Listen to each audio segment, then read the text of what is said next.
Welcome back to another technical deep dive here in the debug zone. Today we're tackling a big question and breaking it down with insights from other users. Hopefully this clears up some misconceptions and helps you get the answer you need. So buckle up, stay a little curious, and let's jump right in.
And that's a wrap.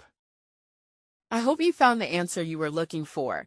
If you did, take a second to hit that subscribe button. It really helps out. And let me know in the comments which solution worked best for you. See you next time in the debug zone.